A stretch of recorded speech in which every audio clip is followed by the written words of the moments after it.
NEET நுழைவுத் தேர்வுக்கு எதிராக தமிழ்நாடு சட்டமன்றத்தில் இன்று தீர்மானம். சுகாதாரத்துறை அமைச்சர் அருண்ராஜ் தீர்மானத்தை கொண்டு வருகிறார்.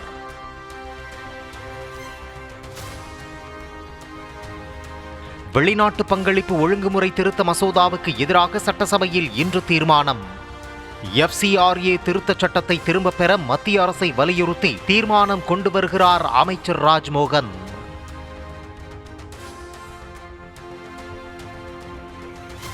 சென்னை மாநில கல்லூரியில் இன்று போதைப் பொருளுக்கு எதிரான விழிப்புணர்வு நிகழ்ச்சி. முதலமைச்சர் பங்கேற்று போதைப் பொருள் தடுப்பு குறித்து உரையாற்றுகிறார்.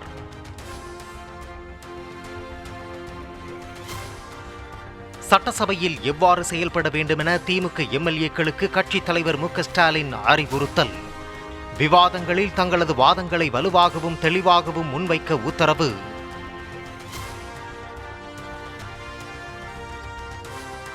காவிரி நீர் ஒழுங்காற்றுக் குழுவின் 139வது கூட்டம் இன்று நடக்கிறது. ஜூன், ஜூலை, ஆகஸ்ட் மாதங்களுக்கான நீரை கர்நாடகா திறந்துவிட தமிழ்நாடு வலியுறுத்தும் என தகவல். காஞ்சிபுரம் டாஸ்மாக் கடையில் மதுபான பாட்டிலுக்கு கூடுதலாக 10 ரூபாய் வசூலித்ததை தட்டி கேட்ட இளைஞர் மீது தாக்குதல். கடைக்குள் இழுத்து போட்டு ஷட்டரை மூடி தாக்கிய ஊழியர்களின் கொடூர வீடியோ காட்சி.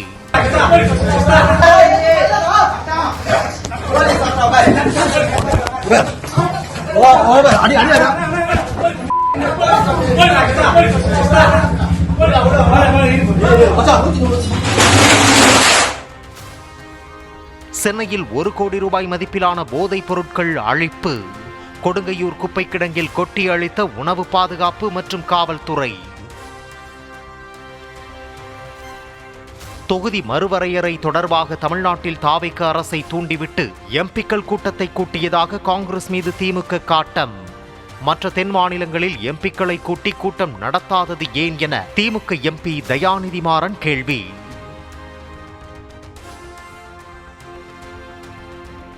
உண்மை என்னவென்று தெரியாமல் அல்லது தெரிந்தே திருத்து பேசுவது அரசியல் தர்மமல்ல என தயாநிதி மாறனுக்கு மாணிக்கம் தாக்கூர் பதில். தொகுதி மறுவரையறை விவகாரத்தில் பாஜக சதியை வீழ்த்த வரமாட்டேன் என்று முடிவெடுத்து விட்டீர்களா எனவும் கேள்வி.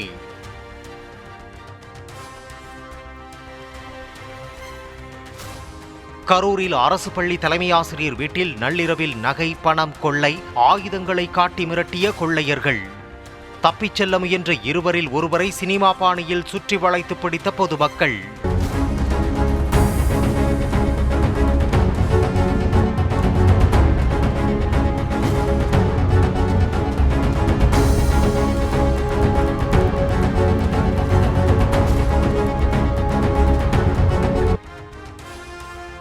ஸ்ரீவில்லிபுத்தூர் அருகே சதுரகிரி சுந்தர மகாலிங்கம் கோவிலுக்கு செல்ல நாளை வரை பக்தர்களுக்கு தடை. மலைப்பகுதியில் காட்டுத்தீ பற்றி எரிவதை அடுத்து மதுரை மற்றும் விருதுநகர் மாவட்ட ஆட்சியர்கள் உத்தரவு.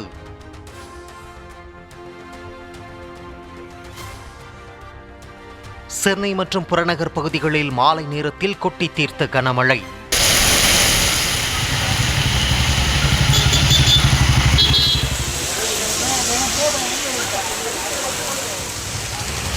அம்பத்தூர், ஒரக்கடம், ஆவடி உள்ளிட்ட பகுதிகளில் பலத்த காற்றுடன் மழை பெய்ததால் குளிர்ச்சியான சூழல்.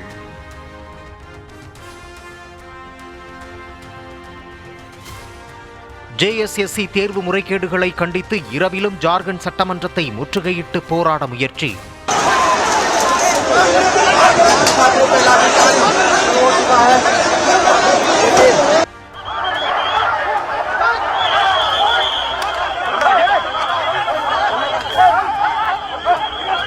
போராட்டத்தை கைவிட மறுத்த மாணவர்கள் மீது போலீசார் தடியடி, கண்ணீர் புகை வீச்சு.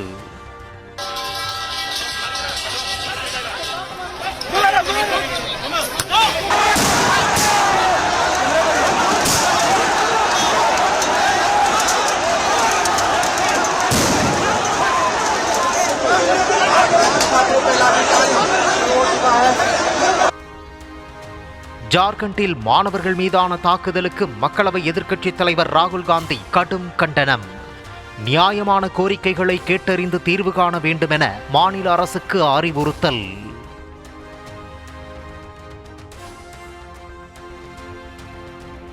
டெல்லியில் போராட்டம் நடத்திய மாணவர்கள் மீது துப்பாக்கிச்சூடு நடத்த உத்தரவிட்டது யார் என மக்களவை எதிர்க்கட்சித் தலைவர் ராகுல் காந்தி மீண்டும் கேள்வி.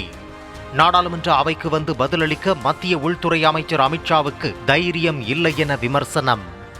कि हमारे स्टूडेंट्स को मारा गया, पैलेट गन से अंधा किया गया. हमारी पहली डिमांड थी कि होम मिनिस्टर आए और देश को क्लियरली बता दें या उन्होंने ऑर्डर दिया और वो कल्पेबल हैं और उन्होंने हमारे बच्चों पर गोली चलाई. மாணவர்கள் மீதான தாக்குதல் குறித்து மத்திய அமைச்சர் அமித்ஷா பதிலளிக்க தயாராக உள்ளதாக நாடாளுமன்ற விவகாரத்துறை அமைச்சர் கிரண் ரிஜிஜு திட்டவட்டம்.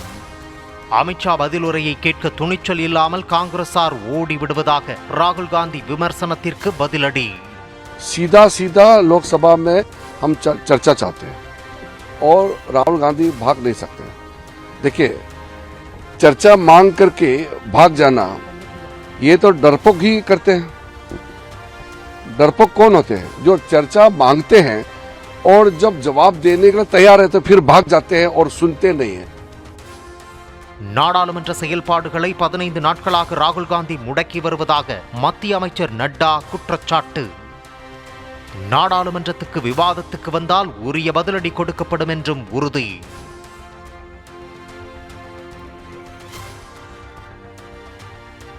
டெல்லி செங்கோட்டையில் சுதந்திர தின விழாவில் முதலாக ஒலிக்கப்படுகிறது வந்தே மாதரம் பாடல்.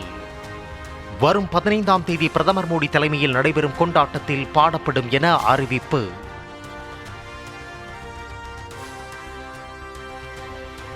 உத்தரகாண்ட் மாநிலத்தில் இந்திய சீன எல்லைப் பகுதி அருகே ஆக்ரோஷமாக பாய்ந்த காட்டாற்று வெள்ளத்தில் அடித்துச் செல்லப்பட்ட இரும்பு பாலம்.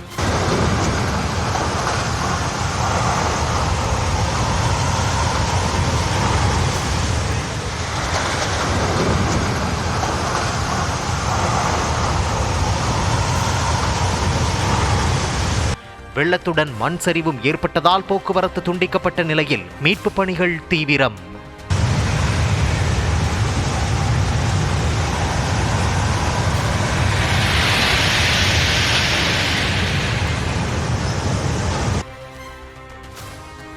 மத்திய பிரதேசத்தில் கால்வாயில் அடித்துச் செல்லப்பட்ட வேனில் இருந்த 9 பேர் உயிரிழப்பு. கிராமவாசிகள் உயிரை பணயம் வைத்து கயிறுகளை கட்டி 9 பேரின் உடல்களை மீட்டனர். ராஜஸ்தானில் ஓடும் ரயிலில் செல்போனை பறித்த நபர், பதற்றத்தில் தவறி விழுந்த பயணி உயிரிழந்த பரிதாபம். தென் அமெரிக்க நாடான கொலம்பியாவை குலுங்க வைத்த 7.4 ரிக்டர் அளவிலான நிலநடுக்கம்.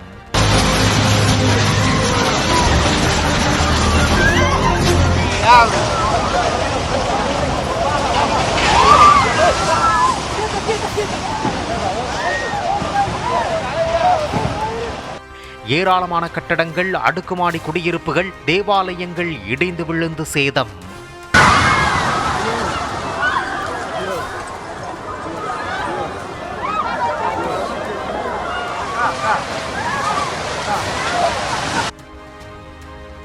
இந்தியாவின் 80வது சுதந்திர தினத்தை முன்னிட்டு ரஷ்ய விண்வெளி வீரர்கள் குழு வாழ்த்து.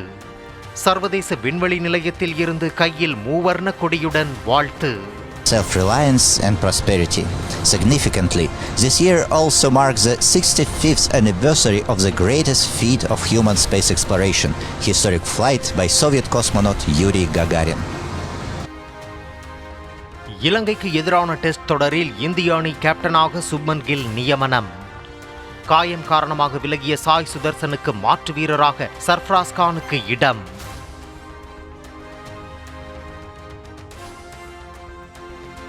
பிசிசிஐ முன்னாள் தலைவர் சௌரவ் கங்குலி மற்றும் அவரின் மனைவி டோனாவுக்கு கொலை மிரட்டல்.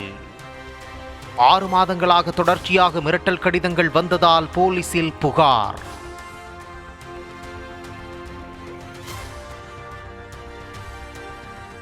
தமிழ்நாட்டில் உள்ள சிவாலயங்களில் ஆடி மாத பிரதோஷ வழிபாடு கோலாகலம். நந்தி பகவானுக்கு சிறப்பு அபிஷேகம் செய்து பக்தர்கள் சாமி தரிசனம். ஸ்ரீவில்லிபுத்தூர் ஆண்டாள் கோவிலில் 5 கருட சேவை உற்சவம். 4 ரத வீதிகள் மற்றும் மாட வீதிகளில் திரளான பக்தர்கள் குழுமியிருந்து பக்தி முழக்கத்துடன் சுவாமி தரிசனம்.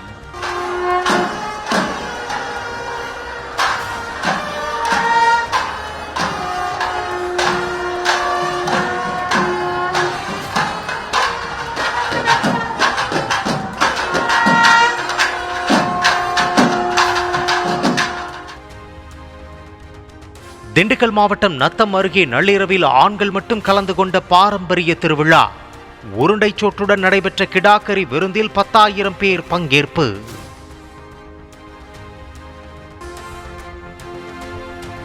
நாட்டின் 80வது சுதந்திர தினத்தையொட்டி ஜம்மு காஷ்மீரில் கூடுதல் கண்காணிப்பு.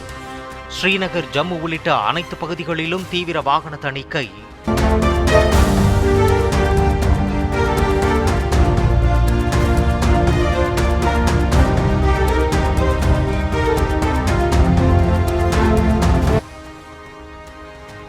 ஜெனீவாவில் உள்ள ஐக்கிய நாடுகள் அலுவலகத்திற்கு வெள்ளை மயில் உள்பட 5 மயில்களை பரிசளித்தது இந்தியா.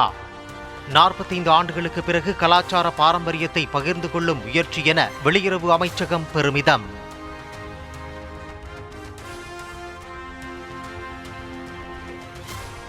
ஜார்க்கண்டில் மாணவர் போராட்டத்தை கலைத்த சமூக விரோதிகளை ஆயுத போலீசார் வலைவீச்சு.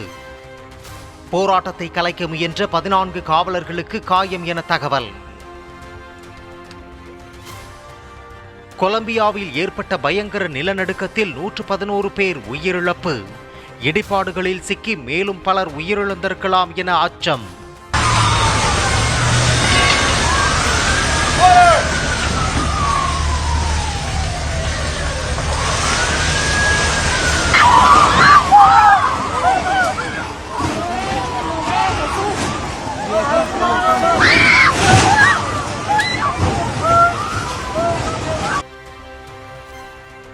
டிஎன்பிஎல் கிரிக்கெட் தொடரில் மதுரை பேந்தர்ஸ் அணி வெற்றி.